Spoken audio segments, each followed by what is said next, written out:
First of all, let me say how sorry I was that we had some very hard-working candidates that lost out. I suspect that in their heart of hearts they were expecting this result after the blow we took last May at the general election. In fact, there are some crumbs for comfort that all the pundits were saying we would lose every seat in Scotland, and we've managed to retain a few and even make a gain. And then for me, the key votes for us were in the English local government seats, which are the key the areas that we need to win back in the march to the 2020 general election. And there's some cause for hope in seats like Harlow and Redditch and Southampton, areas we need to make sure we win back in a parliamentary sense in 2020. So it's a mixed picture, and we've got to listen to what our members are telling us, and we've still got to spend some time analysing the information as it comes in, because we haven't got the full results yet. So if, for example, we look at Glasgow, and it's quite useful in a way to concentrate on one place. In Glasgow now, there will be no representation by Labour in a city that's for so long been a stronghold for the Labour Party. I mean, how do you reflect on that?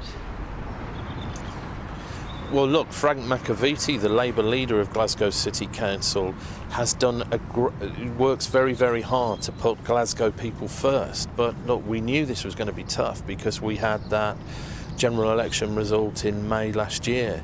You've got to build from your communities outwards in politics, and for us, we've got to reconnect with voters around the country. There are different issues. I think your coverage this morning is fair. There's been a very complex series of results today.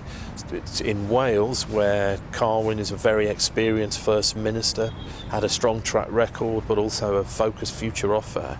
We seem to be doing better than anticipated.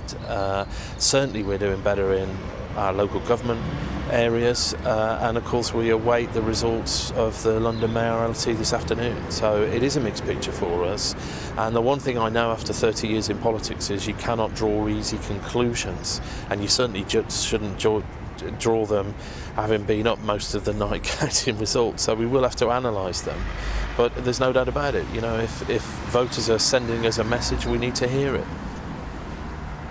Well, it's interesting then. So just give me an impression, if you would, for Jeremy Corbyn and yourself, the senior party figures now.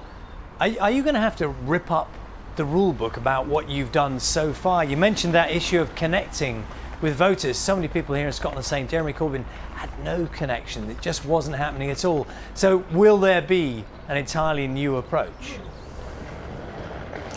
Look, what I intend to do is talk to our candidates, those in particular that have lost, to find out what voters were telling them. And I saw you had the quote from my colleague Jo Coxon there, very bright new MP.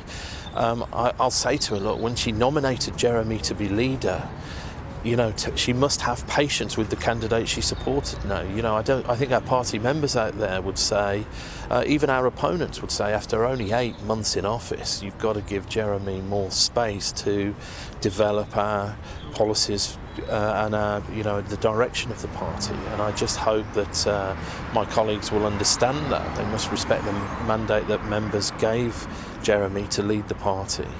He has my support, and I hope my parliamentary colleagues will listen to what our members are telling them.